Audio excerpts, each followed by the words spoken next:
¿Listos? Entonces vamos, tercer punto, los sacrificios avícolas, leamos del 14 al 17. Estaré usando hoy la Reina Valera actualizada, 2015. Dice: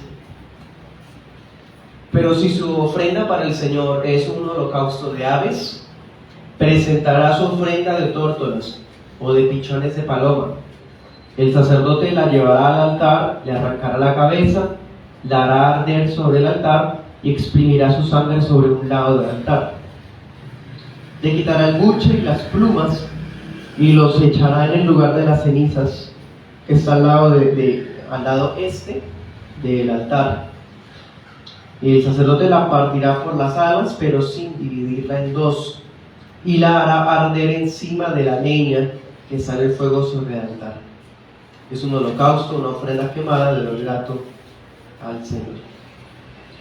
Bueno, dense cuenta que esa descripción final está en los tres, ¿no? Ovejuno, vacuno y acá, ¿no? Eso es una manera de demostrar que son tres tipos distintos de víctimas, ¿no? En los casos. Bueno, con las aves sí cambia un poco. ¿Se acuerdan que también establecimos que el orden que se propone acá es un orden que responde a las capacidades económicas del israelita? Entonces el que tuviera mejor estatus económico podía llevar un buey, una vaca, un toro. El de clase media, diríamos en Colombia, podría llevar un carnero, una oveja, una cabra, ¿cierto? Pues machos. Y si alguien es pobre, puede llevar o una tórtola o un pichón. O sea, nadie tiene excusa a no participar de la adoración. Bien. Para este holocausto hay sí detalles distintos. Por ejemplo, en los anteriores era la persona la que degollaba el animal, pero en este es el holocausto el que mata al pajarito, mata a la víctima. Decapitan el pájaro y ofrecen la cabeza sobre el altar y exprimen la sangre del cuerpo sobre la pared del altar de bronce, ¿sí? Luego le quitaba el buche y las plumas. En la peshita dice que se refiere a la comida que tuviese el animal dentro, y las echaba junto al altar hacia el oriente, donde se ubican las cenizas. O sea, un detalle sí que se conservan es ese: las cenizas están siempre al oriente, ¿se acuerdan? En toda la entrada. Bien, ese detalle sí está tal cual. Y el del rociamiento, pues también lo está haciendo el sacerdote. El sacerdote debía asegurarse de ser cuidadoso con el cuerpo del ave para no dividirlo en dos. O sea, no podía de pronto, ¿sí?, partir el animal, más bien debía hendirlo, ¿sí?, desde las alas y abrirlo un poco, pero sin llegar a dividirlo, ¿sí? ¿No les recuerda eso a algo, hermanos? En Génesis. La semana pasada hicimos varios recuerdos de Génesis. Recordamos a Noé, ¿cierto?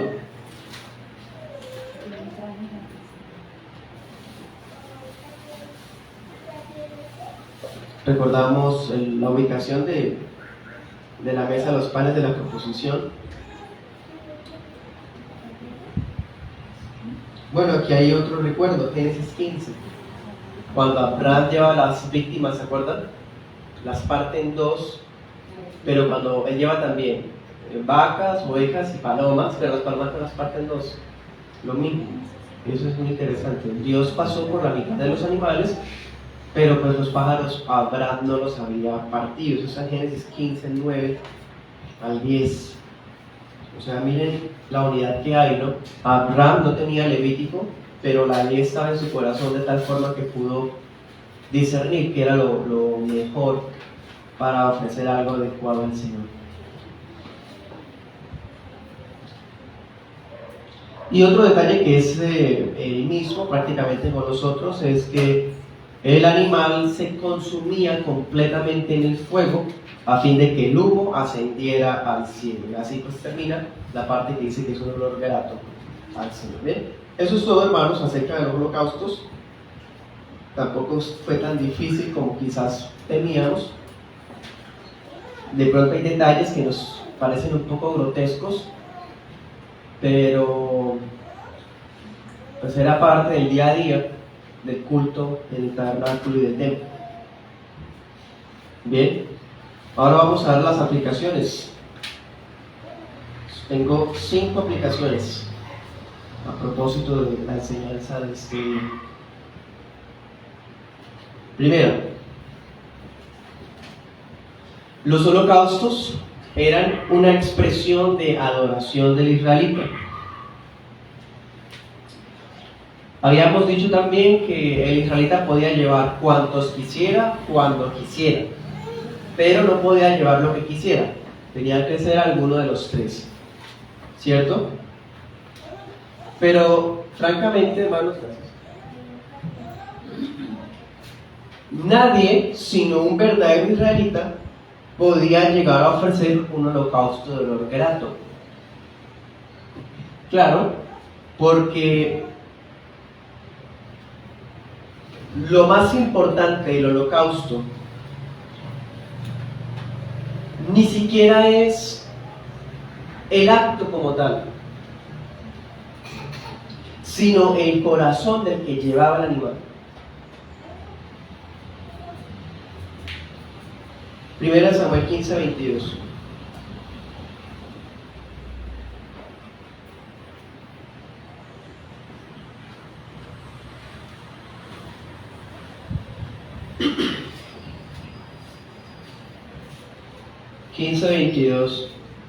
Le dice Samuel a Saúl: ¿se complace tanto el Señor en los holocaustos y en los sacrificios como en que la palabra del Señor sea obedecida? Ciertamente el obedecer es mejor que los sacrificios, y el prestar atención es mejor que el cebo de los carneros.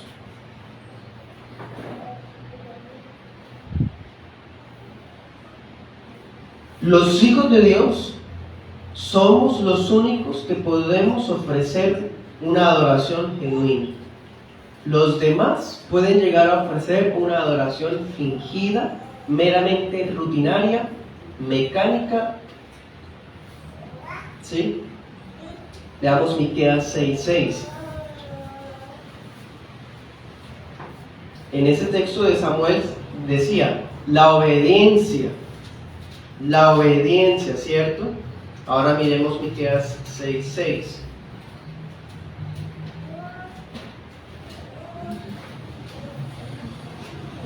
¿Con qué me presentaré al Señor y me postraré ante el Dios Altísimo? ¿Me presentaré ante Él con holocaustos, con becerros de un año? ¿Aceptará el Señor miles de carneros o miríadas de arroyos de aceite?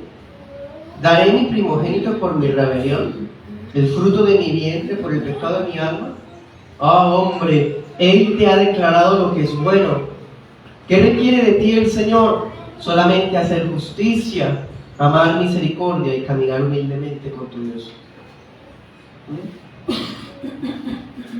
Solo un verdadero israelita podía ofrecer un holocausto de olor grato al Señor, porque desde su interior él ya era una persona que practicaba justicia, misericordia y era obediente al Señor. Además tenía un corazón contrito, humillado ante Él.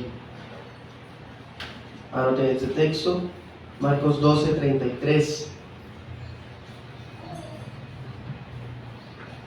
¿Se acuerda cuando el Señor le preguntó a un escriba que cuál era el mandamiento más importante? Y él dijo: amarás al Señor tu Dios y a tu prójimo. Esto es más grande que cualquier holocausto. O sea, hasta los mismos fariseos y escribas, por lo menos algunos, uno que otro, sabía de lo más importante de la ley. No era ni siquiera los rituales, el paso a paso.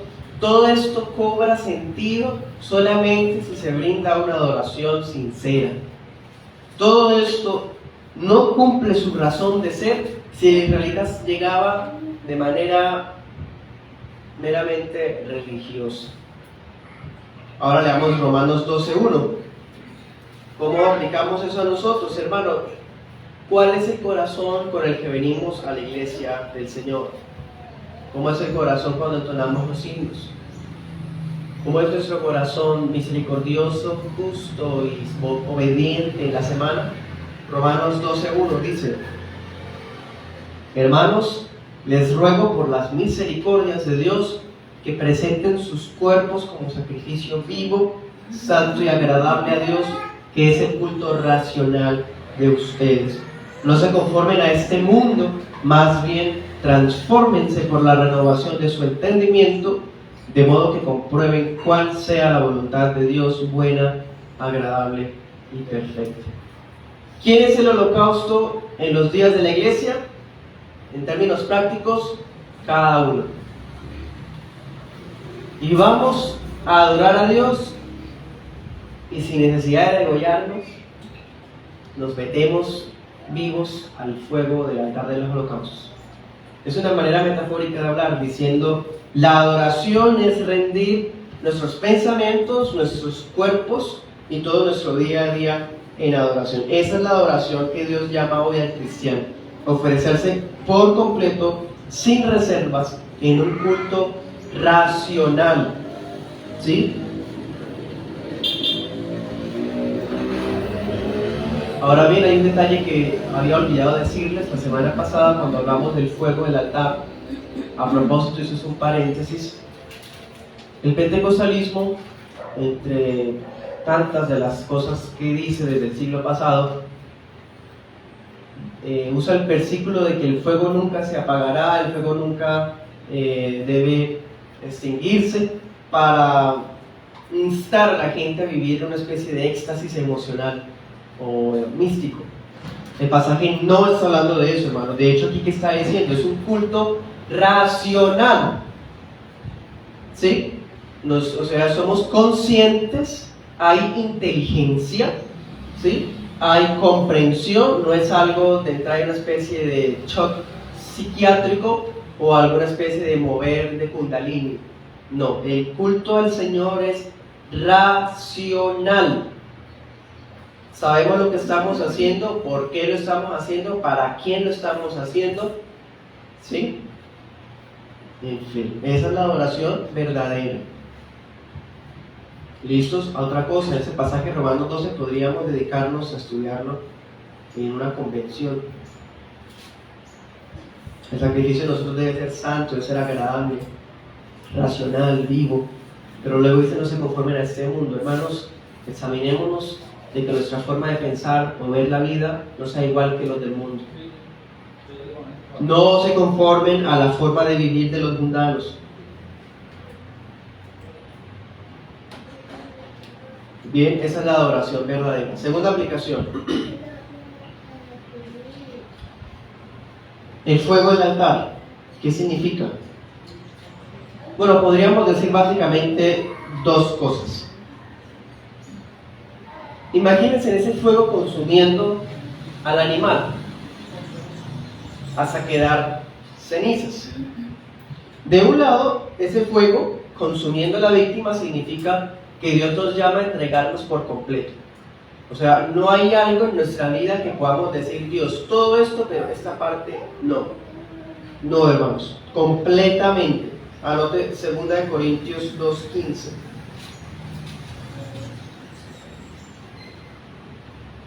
Solo así podemos ser grato aroma para el Señor.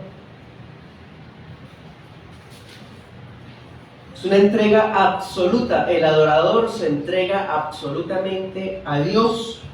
Y es más, no solamente el fuego hacía recordar eso.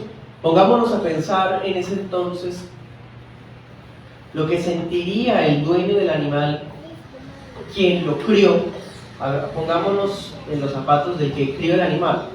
Pensemos que no lo haya comprado, sino que haya sido de él. Lo crió desde ternerito o desde que era becerro recién parido. Y tiene que llevarlo a la puerta del tabernáculo y él con sus propias manos va a matar al animal. Esa escena debía dejarle un mensaje impactante al adorador. Claro, él recordaba la gravedad de su culpa y su necesidad de arrepentimiento. Tenía que matar al animal porque el pecado reclama muerte. Y por otro lado, debo arrepentirme, porque si yo sacrifiqué el animal por un pecado, se supone que ya llevo esa culpa, entonces yo no vuelvo a cometer ese mismo pecado. ¿Bien? Entonces, eso es lo que simboliza, hermanos, la entrega absoluta, representada en la muerte del animal, en el fuego consumiendo el animal. Tercera aplicación, y la segunda cosa que simboliza el fuego es expiación y propiciación. De la mano con lo que estamos diciendo, claro, la única manera de que el pecado sea tratado, cualesquiera que sea, es a través de muerte y de sangre. No hay otra manera. Acuérdense, la paga del pecado es muerte. ¿Sí? Levítico 17:11 dice: yo les he dado la sangre, ¿sí?, para hacer expiación por sus almas. Por eso era que no se podía comer sangre en el antiguo pacto. Entonces, dense cuenta, no basta con que se degüelle el animal, no basta con imponerle manos al animal. Era necesario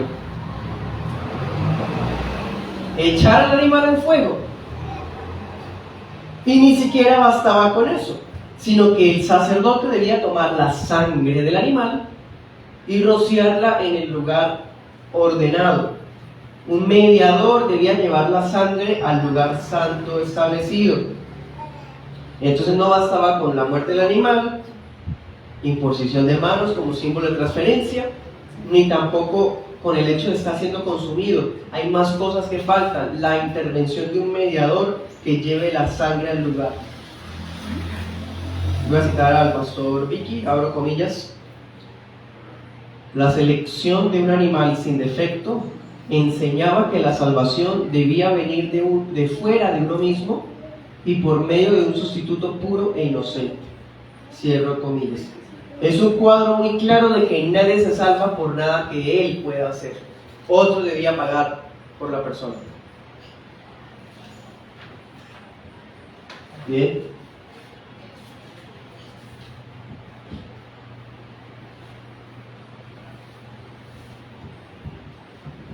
Y no es sino hasta que se consume la víctima y la sangre se aplica en el altar que se cubría el pecado del pecador. Eso es expiación. Y que la ira de Dios por ese pecado se calmaba. Propiciación. Cosa que le pareció odiosa al neoevangelicalismo. Hace un mes, creo, hice una publicación en un X grupo, en una red social, y hablaba precisamente de una cita bibliográfica de un autor que hablaba de la propiciación, de que el cristianismo requería la satisfacción de la ira de Dios, algo así, no recuerdo con exactitud, pero era esa temática. Y aparecieron muchos hermanos a decir: ¿cómo así que calmarle la ira a Dios? Eso es mundano, eso no puede ser, porque Dios es amor, y bueno, y todas esas cosas que es el discurso típico de alguien que no lee la Biblia. Mi respuesta fue sencilla, hermano, básicamente, hermano, eso que propone el autor es la doctrina básica de la propiciación. Algo que se supone que todos los cristianos deben saber. Dios está airado con el pecador y requiere ser satisfecha su ira. O sea, Dios no se va a dejar sobornar, ni tampoco comprar, ni tampoco Él va a cambiar de parecer, porque su ira no va a cambiar con el pecador. Se requiere entonces un pago justo, y el pago justo es muerte, sangre. Hasta que eso no ocurre, no hay propiciación. Eso es lo que cumplió Cristo en la cruz. El que no tiene a Cristo, Dios sigue airado con él. Es básico. Esa es la razón de ser por la que Cristo murió. De eso trata el ministerio de la reconciliación. ¿Por qué me voy a reconciliar con Dios? Porque está airado conmigo. Pero no lo voy a hacer bajo mis términos, sino en la sangre, en la muerte y en la sangre del Cordero. Cuarta aplicación. Un israelita que no fuera de sangre y carne, pero no es interior, podía llevar cuantas vacas, ovejas y aves quisiera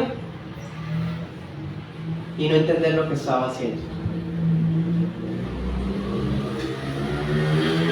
Veía rituales, era incapaz de valorar la gracia de Dios detrás de todas estas cosas. ¿Gracia? ¿Cómo así que Levítico es un libro de gracia? No estamos viendo un montón de cosas por hacer, eso no son obras, hermanos, no son obras. Acabamos de decir, el hecho de que un tercero, una vida tercera, sea la que esté muriendo por mí, simbolizaba que yo no podía salvarme a mí mismo. Por más de que yo fuera el que haya hecho todo el paso a paso, no bastaba, eso no era, porque no es por obras. Levítico se sostiene sobre la gracia. Claro, ¿cómo empezó el libro? Llamó el Señor a Moisés, ¿no? Y le contó el paso a paso, ¿cierto? ¿No ven la gracia en eso ya? Qué asombrosa gracia que instruyó a su pueblo de su propia iniciativa sobre la manera adecuada para acercarse a Él. Es Dios el que está diciendo, mire, así es la forma que usted se acerque a mí, vengan a mí, eso es gracia. Y es Él el que está diciendo, dirigiendo y estableciendo el punto por punto. Gracia. Los sacrificios no fueron un método inventado por el hombre para alimentar a Dios. Salmo 50 dice, si yo tuviera hambre, no te lo diría a ti, le dice el Señor al pecador. Obviamente, pues no es que Dios coma o beba de sacrificios o algo por el estilo. Es una manera de decir que no depende de esas cosas. Los sacrificios fueron un medio divino que ejemplificaba la necesidad humana de ser perdonados. Todo esto simbolizaba que necesitamos ser perdonados. Gracia. Un perdón que no se compra, sino que Él mismo lo ofreció. Gracia. Y a la vez, que no existe relación con Dios si no es bajo las condiciones del perdón. Nadie que no esté perdonado puede tener comunión con Dios. Pero ese perdón no se obtiene por alguna penitencia privada, personal, algún pacto que hice conmigo mismo, alguna especie de abstención que hice y me alejé de la sociedad para no pecar o me empecé a dedicar a una labor social. No. La única manera es bajo el perdón que ofrece la gracia de Dios en Cristo Jesús. He ahí el puente para una comunión con Él. Última aplicación.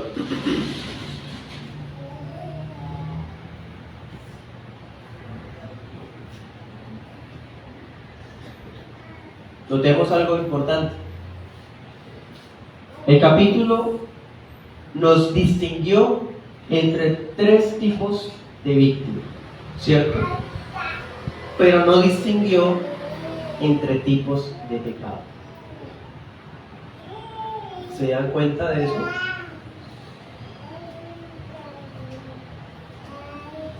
Cada pecado, por pequeñito que parezca, por excusable o respetable que parezca, tiene que ser tratado con muerte y sangre. Cualquiera. Pero siguiendo la forma establecida por Dios. Pues bien, hermanos, miren 1 de Pedro 1:19.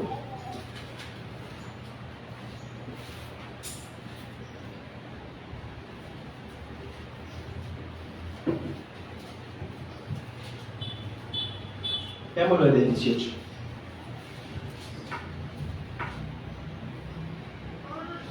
Tengan presente que han sido rescatados de su vana manera de vivir, la cual heredaron sus padres, no con cosas corruptibles como oro o plata, sino con la sangre preciosa de Cristo, como de un cordero sin mancha y sin contaminación. Hermanos, son los Cristos.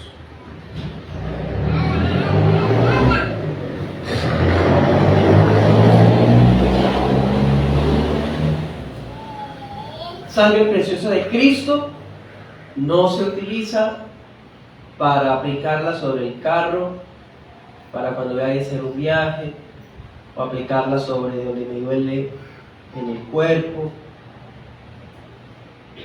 No, eso es superstición, paganismo. ¿Para qué es la sangre preciosa del Cordero? ¿Qué dice la Escritura? Si Él con su sangre preciosa está actuando como un Cordero inmaculado.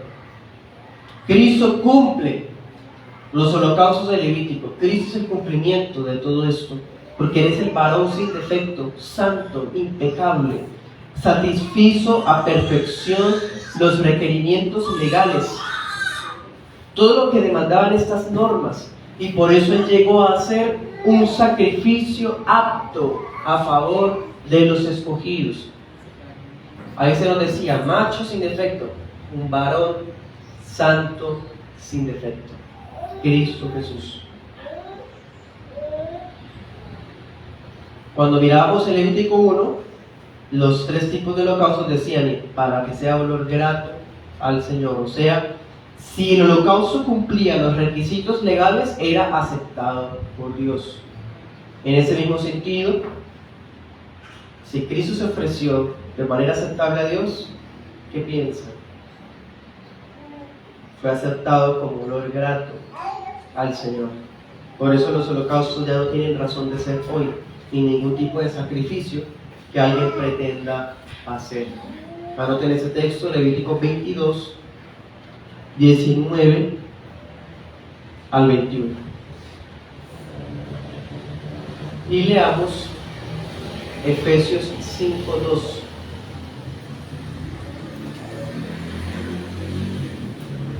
Efesios 5:2.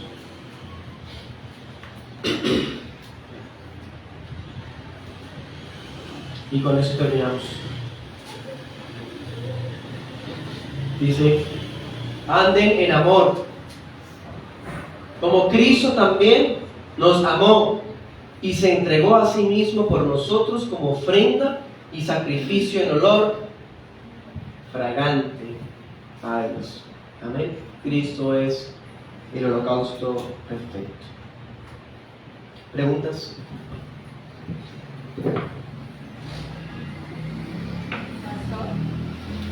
Nosotros podríamos pensar que cuando se hace la distinción de los 3 holocaustos, vacuno y avícola, se alcanza a entender que era como por el tema de las finanzas de cada hogar. Eso podríamos traerlo hoy día al tema de la ofrenda al alcoholismo, de que según conforme hayan prosperado también sus posibilidades financieras se den esa posibilidad sin dejar de dar aún el que menos tenga. Sí, señora, muy bien. Es una aplicación por analogía, se llama eso. Y se podría aplicar siempre y cuando estemos hablando de ese tema. O sea, si hacemos el estudio de este texto, entre las muchas aplicaciones que uno podría hacer sería esa sería la 6ª aplicación.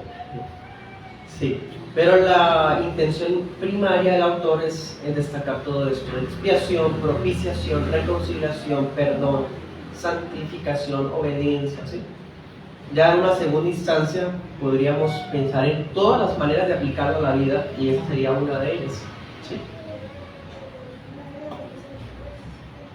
Pastor, al ver que la esencia del holocausto no era como en sí el holocausto, sino el corazón de la persona, 2 preguntas. ¿Esa persona entendía eso? O sea, porque nosotros desde aquí, desde ahora, vemos más como que esas personas en el pasado veían más como obras de ir a llevar un cabrito o un toro o algo y que iban a ser perdonados sus pecados, pero ellos también comprendían su responsabilidad de corazón, o sea, cómo ellos debían presentarse. Esa como primera pregunta. Y segundo, que en caso de que no fuese de esa manera, si una persona iba como por obras, yendo a cumplir algo, sin su corazón arrepentido, no era elevado como un grato ante Dios.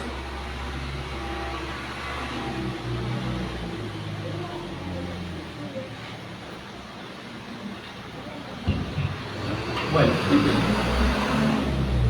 por un lado, hermano, su merced parte de la perspectiva del siglo XXI, porque está distinguiendo entre obras y gracia indirectamente, una distinción que a propósito es dispensacional. Por otro lado, el que se acercaba, según hemos visto, no se acercaba con el fin de salvarse a través de su acatamiento al paso a paso, sino en lo que se estaba representando ahí, en esa escena. ¿Bien? Así que nosotros al estudiar esos textos vemos hacia la cruz. Ellos estaban viendo hacia un futuro desconocido en donde simbolizaban su necesidad de ser perdonados por un mediador que fuera mejor. El israelita que se acercara con esa fe era perdonado, porque el israelita no veía el perdón en el animal como tal, sino en lo que representaba ese animal, todo lo que hemos estado viendo. Respecto a lo segundo, hay ocasiones en las que se describen holocaustos al pie de la letra o obedeciendo el paso a paso de personajes como Saúl, quizás haya más como Acaz. Si se hacía de manera correcta, pues era aceptado, era significativo, pero hablar de un olor grato para el Señor creo que está más asociado con la adoración genuina. Por lo tanto, aunque la persona acatara y obedeciera el paso a paso, pero si no lo hacía con un corazón entero, entonces no era ese aroma agradable que sí recibía de otros personajes, por ejemplo Noé. ¿Sí? Comparemos. Un holocausto hecho por Acaz, por Saúl, en obediencia, era aceptado, porque acató la orden, ¿sí? Pero no es lo mismo el holocausto que hizo Noé, ¿sí? Es un holocausto tan delicioso en su espíritu, ¿sí? Que Dios lo recibe con mucho agrado, ¿bien? Porque está acompañado de un corazón de adorador. Lo otro fue una obediencia más bien terrenal, temporal, ¿sí?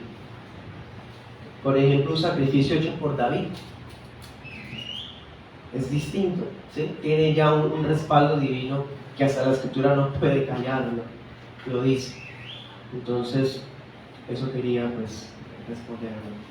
¿Algo más? Pastor, con relación a los sacrificios, digamos, veo algo interesante, no sé qué explicación tenga el hecho de que, por ejemplo, en el caso de Abraham, cuando hizo el pacto con el Señor, presentó el sacrificio, sacrificio, ¿sí? Y digamos, entiendo yo que el Señor tuvo un fuego para consumir ese holocausto. En el caso, digamos, de Elías, cuando dice que también ofreció un holocausto, dice que el fuego también descendió al cielo. Digamos, ¿qué significado podría tener ese hecho de que Dios es el que produce ese fuego sobre el holocausto? No producto, digamos, de que el hombre haya encendido fuego, sino que Dios haya producido ese fuego sobre ese holocausto para él. Gracias, hermano. Cuando se inauguró el tabernáculo, cuando se inauguró el templo, son otras escenas donde también baja fuego para quemar el holocausto.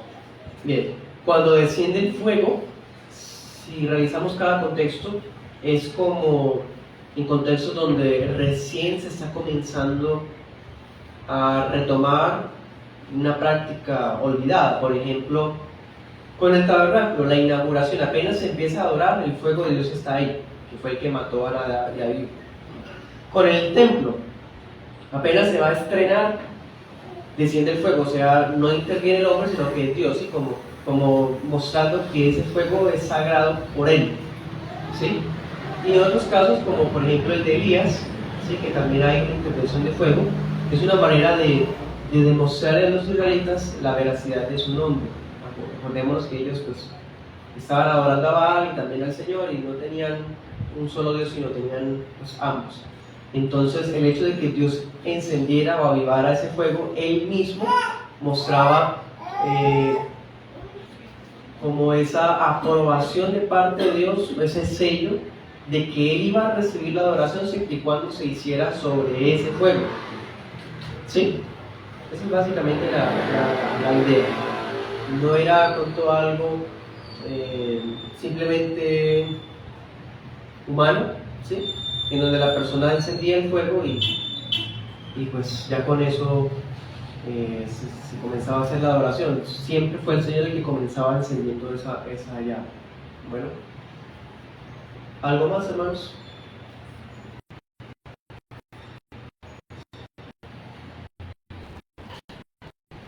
Bueno, los pecados de cada uno, de la persona con el Señor, o deberían primero anticiparle el pecado al sacerdote para realizar.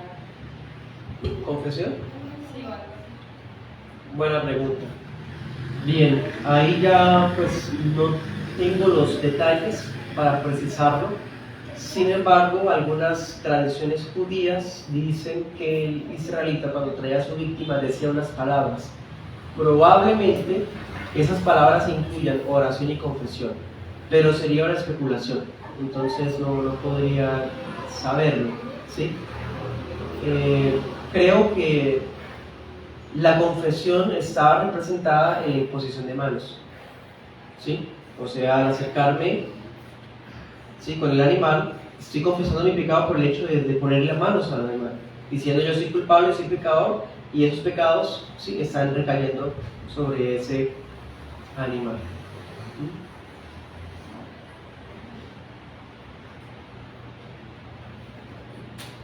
¿Algo más, hermanos?